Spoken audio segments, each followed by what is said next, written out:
Nah, begini, ini jangan salah, banyak yang akhirnya mau masa pensiun datang ke sini, baik lembaga Polri, ada beberapa instansi kantor pemerintahan dan lain-lain gitu, swasta maupun negeri. Itu berapa kali ngubungin, Pak, kita mau ngadakan pelatihan di sana, boleh nggak? Atau Bapak, saya minta narasumber untuk memberikan inspirasi, motivasi dan lain-lain. Selalu saya sampaikan, kalau kita mau usaha, kalau bisa dari muda. Kenapa dari muda? Ketika kita jatuh, kita masih bisa bangkit lagi, masih punya tenaga, masih punya energi, dan tentunya masih punya penghasilan. Nah, kalau kita sudah mau masa pensiun baru usaha, bagi saya itu suatu mindset yang salah gitu. Usaha kalau sudah pensiun itu sudah merdeka, sudah lepas dari ke kantor ataupun apa, nikmatilah masa pensiun. Kalau dia usaha, tenaganya sudah berkurang, energinya sudah berkurang, pendapatannya juga sudah berkurang. Kalau dia usaha, jatuh, nggak ada lagi kekuatan untuk bangun lagi. Terutama bagi pegawai-pegawai mungkin dapat pesangonnya besar gitu, tamu 1 miliar, dibikin kandang, dibikin sapi dan lain-lain. Jatuh, bingung mau bangunnya karena sudah nggak ada lagi pendapatan. Nah, kalau yang masih muda, itulah yang menjadi titik kekuatan, dia bisa bangkit lagi, masih punya semangat lagi. Makanya kita menyarankan kalau kita mau punya usaha, punya investasi, dari muda kita sudah mulai pupuk, nanti tua kita akan menuai hasil.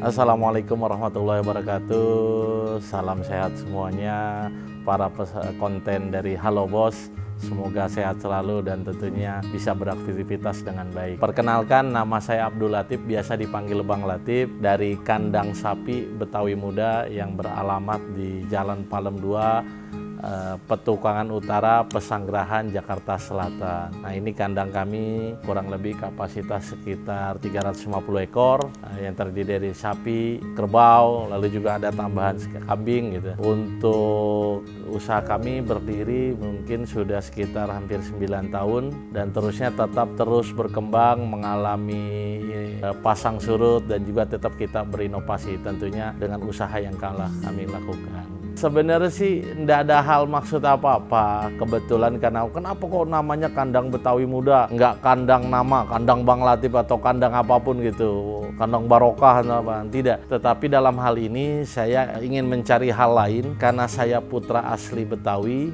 dan kita juga keluarga besar Betawi, ingin menunjukkan eksistensi bahwa orang-orang Betawi juga bisa buat bekerja, orang-orang Betawi juga bisa berusaha, dan tentunya orang-orang Betawi juga bisa menunjukkan eksistensinya di kampungnya sendiri, di kotanya sendiri, tentunya Jakarta. Makanya nama Betawi yang saya tonjolkan. Muda ini menjadi sebuah gerakan. Saatnya anak-anak muda yang tampil. Mungkin saya bukan anak-anak muda mudanya sudah lewat, tetapi saya menunjukkan bahwa ayo anak-anak muda bisa berusaha, ayo anak-anak muda bisa melakukan gerakan yang lebih baik, ayo anak-anak muda mengambil bagian dalam negara ini, dalam Indonesia ini dengan cara yang sesuai dengan keperluannya, yang mau kerja ya monggo, yang mau berwirausaha, yang bermusik dan lain-lain. Makanya kita menunjukkan bahwa Betawi Muda ini pengen menunjukkan bahwa anak-anak Betawi, orang-orang Betawi yang mau berusaha, yang mau berternak dan tentunya mau eksistensi di kampungnya sendiri, bukan menjadi penonton tapi menjadi pemain di kampungnya sendiri.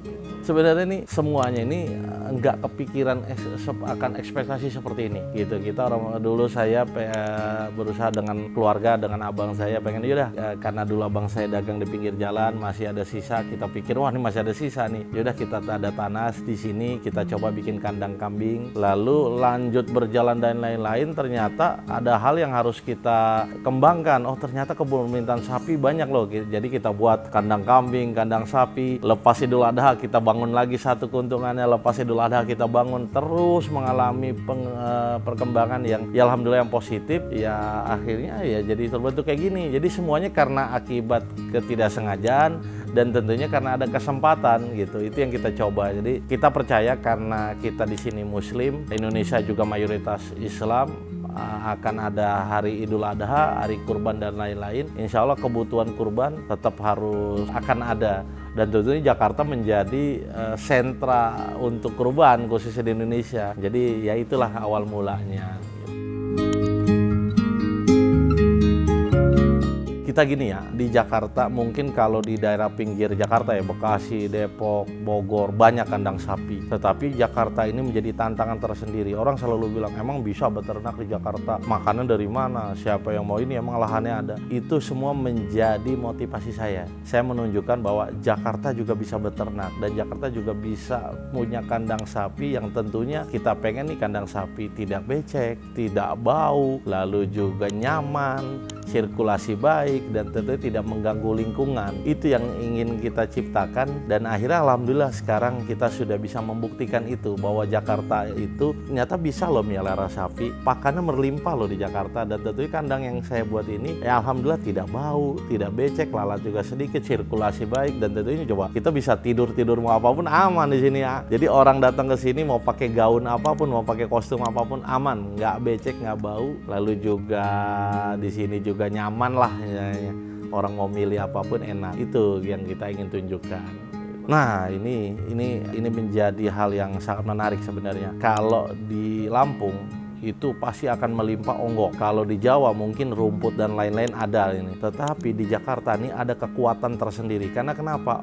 Jakarta ini populasinya paling ya lumayan banyak lah. Pasar-pasar banyak. Kebutuhan akan pakan terutama tahu tempe itu ternyata banyak mayoritas di Jakarta. Dan akhirnya pabrik-pabriknya juga banyak di Jakarta. Dan sisa dari limbah dari ampas tahu, ampas tempe ini yang kita ambil. Yang mungkin kalau di Jawa mahal, tapi di Jakarta itu murah. Ini kita manfaatkan akhirnya untuk pakan tambahan sapi. Lalu rumput-rumput, orang bilang emang bisa rumput di Jakarta? Karena di Jakarta ini banyak lahan kosong yang tumbuh rumput liar, itu yang kita aritin. Kalau mungkin di luar Jakarta menjadi lahan pertanian, menjadi lahan mungkin yang lain-lain, jadi rumput agak sulit. Tapi di Jakarta rumput ternyata mudah gitu. Kecuali kalau nanti mendekati kurban kita mulai berebut. Tapi kalau lagi sekarang ini banyak. Alhamdulillah stok hijau saya melimpah, ampas tahu tempe saya juga melimpah, dan ini menjadi kekuatan tersendiri buat khususnya kandang kami, kandang sapi Betawi Muda. Ampas di Jakarta lebih murah dibandingkan yang lain. Di Jawa sapinya banyak, ampasnya sedikit, berebut jadi mahal. Di sini yang melihara sapi kan nggak banyak, tapi ampas banyak. Nah jadi itu kita bisa menekan di situ. Dulu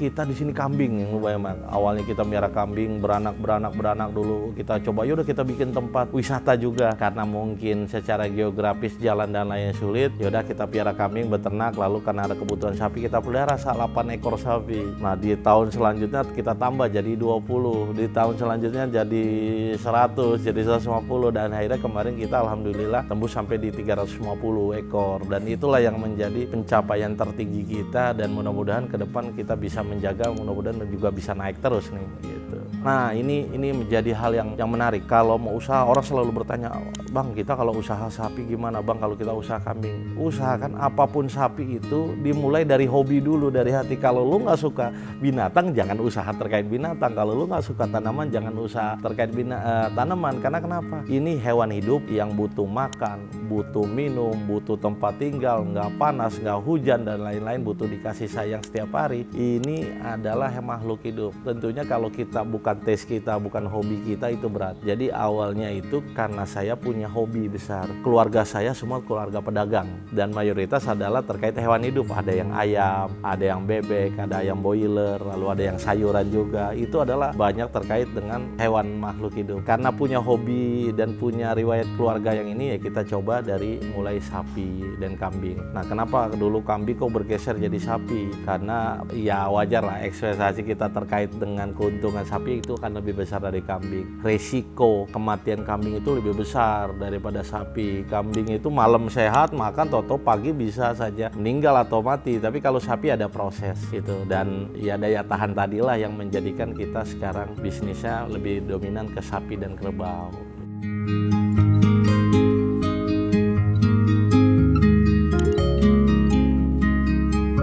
Ini akan terus dan menjadi terus untuk perhatian buat peternak, bahwa PMK ini dulu kita kadang-kadang di tahun 90-an sudah selesai, tidak ada lagi di Indonesia. Dan ketika ada sapi impor, terutama daging-daging impor dari khususnya mungkin India yang di sana sedang mewabah PMK masuk ke Indonesia, yang akhirnya ini menjadi malapetaka buat kita, khususnya peternak di Indonesia. Tahun 2022 menjadi tahun duka untuk para peternak. Saya sendiri sini mengalami kerugian yang cukup besar di tahun. Sapi yang kita sudah rawat dengan baik, tahu-tahu kena PMK. Kita nggak tahu asal usulnya karena melalui vektor udara. Berapa puluh ekor yang dipotong di sini, bahkan yang nggak ada harganya lah, harga daging. Itu menjadi tahun duka. Ini buat pelajaran juga, pesan juga buat khususnya pemerintah. Nah, saat ini PMK sudah hampir 2 tahun. Apakah masih ada? Dan ternyata masih ada. Ini lagi pancaroba, hujan panas, sapi rentan, dan ternyata itu PMK masih ada. Ini kita alhamdulillah vaksin kita sudah full. Saya udah 2 kali, dan bahkan sekarang setahun harus 3 kali vaksin. Ini menjadi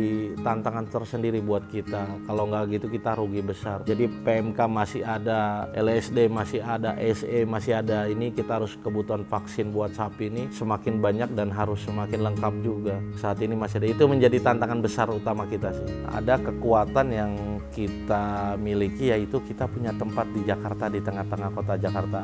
Kebutuhan kurban di Jakarta itu akan lebih banyak dibandingkan daerah lain. Karena kita punya lahan di sini, kita perkenalkan, orang datang ke sini akan balik lagi setiap tahun. Karena kita nggak akan pindah-pindah kemana. Yang kedua, karena punya kandang tadi, dia bisa booking dari kapanpun gitu. Dia hari ini bisa booking, dia sekarang udah mulai banyak yang booking. Nanti dari booking tersebut dia bisa main tuh ke sini gitu. Ya mungkin sebulan sekali atau seminggu sekali ngajak anaknya makan, mana sapi saya. Wah, dia ada progres tuh. Sapi di sini dia dirawat dengan baik, kasih makan juga teratur di tempat ini, tempat yang nyaman, nggak kepanas kehujanan, bahkan pakai karpet nih. Dimandikan sehari 2 kali, vitamin. Itu menjadi tindik kekuatan kita. Karena punya kandang di Jakarta, dia bisa bolak-balik kapanpun. Yang kedua, tetap tidak kalah penting, yaitu di sini kita menunjukkan tempat yang layak lah. Kita nerima tamu layak. Ada yang mau beli mau kapanpun milih-milih. Ini, wah di sana, dari mulut ke mulut itulah tercipta. Oh beli di sana enak tuh.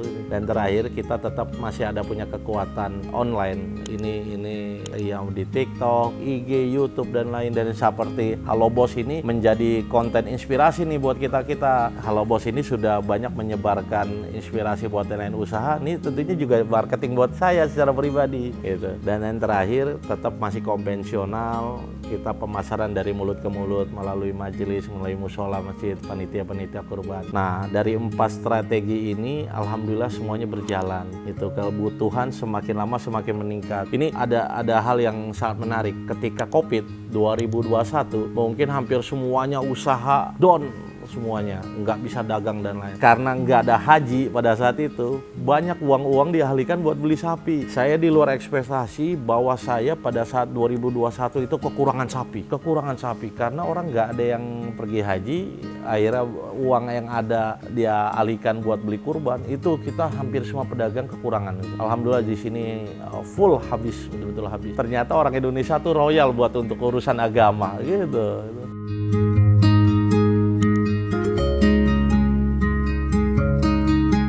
Jakarta sangat sulit. Jakarta RPH sangat sulit. Izinnya itu lebih banyak di Dharma Jaya karena itu BUMD, dan tentunya kalau limbah-limbah untuk pemotongan kan nanti warga juga protes. Ini kanan kiri komplek Kostrad, komplek.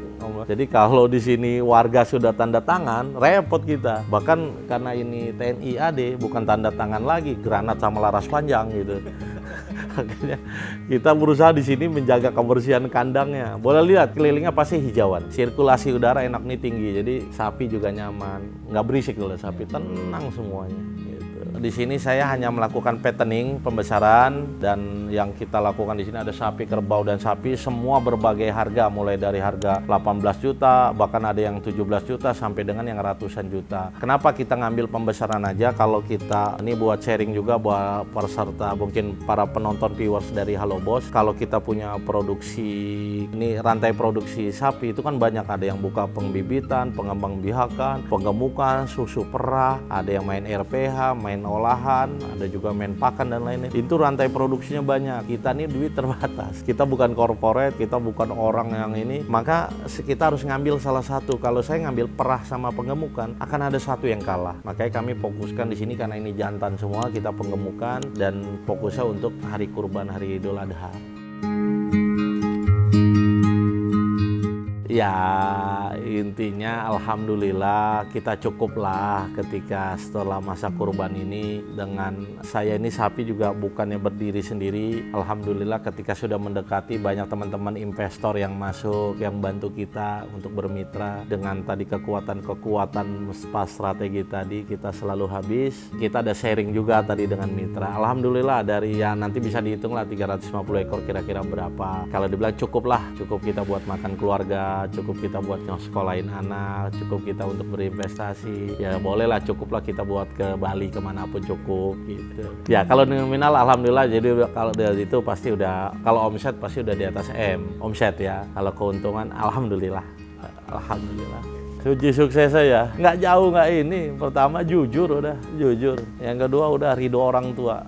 Mau apapun kalau kita tadi jujur, ridho orang tua itu menjadi hal utama yang selalu saya pegang. Yang ketiga kerja keras. Cuma kita sudah jujur, sudah ridho orang, tapi kalau kita nggak punya motivasi untuk kerja keras, kita sulit. Dan yang terakhir, bangun jaringan sebanyak mungkin, karena jaringan inilah yang menjadi titik kekuatan kita untuk bisa sapi sebanyak ini. Gimana cara jualnya? Kita punya teman, kita perbanyak di situ. Semua sahabat dari Halo Bos, tentunya dengan saya hadir di sini, mudah-mudahan ini bisa menjadikan inspirasi, bisa menjadikan motivasi, dan tentunya kita masih belajar bersama. Kami dari Kandang Sapi Betawi Muda, silakan yang mau belajar, yang mau bikin konten, tentunya yang mau mungkin di sini magang dan lain, kami menerima saja, atau menjadi reseller kami menerima saja. Kandang kami, Kandang Sapi Betawi Muda, nanti bisa cari di media sosial banyak. Lokasinya di Jalan Palem 2, Petungan Utara, Pesanggerahan. Ayo kita bareng-bareng di sini belajar bersama. Sahabat Halo Bos, tentunya kami mengajak anak-anak muda khususnya di Indonesia, ayo kita bangun Indonesia ini dari berbagai sisi. Saya mengajak anak-anak muda berani untuk bisa beternak. Dulu mungkin anak-anak muda pengennya kerja di daerah segitiga emas, berdasi, penghasilan bisa nongkrong-nongkrong. Jangan salah, peternakan punya sisi keuntungan lebih baik dibandingkan itu semuanya. Jadi bagi kami anak-anak muda, ayo kita bisa melakukan peternakan di mana saja, sesuaikan dengan lokasinya. Anak-anak muda harus menjadi kebanggaan, anak-anak muda harus bisa memberikan inspirasi, dan tentunya anak-anak muda harus menjadi garda terdepan untuk membangun Indonesia lebih baik. Jangan lupa tonton, subscribe, like, komen di konten Halo Bos. Halo Bos akan semakin maju, memberikan inspirasi khususnya untuk anak-anak muda dan Indonesia lebih baik. Terima kasih Halo Bos.